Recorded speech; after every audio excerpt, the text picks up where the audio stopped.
ni sir, hindi pa siya sira. Goods pa. Good battery nakalagay dito. Kasi kung sira tong battery na ito, ang maka-display niyan dito, naka-display ito ay replace. So, ibig sabihin, pag replace na ang nakalagay diyan, sira na tong battery nito. Sana maliwanag sa inyo. Try nating iset or iset up dito sa 645 cca.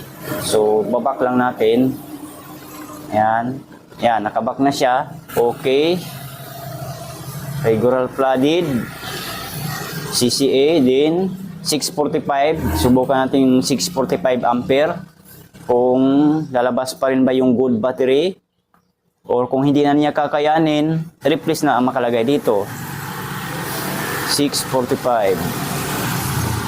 Pero kung kakayanin niya, good battery pa rin ang makalagay dyan. Gawin na nating 665. Ayan na, 665 ampere. So ngayon, testing na natin.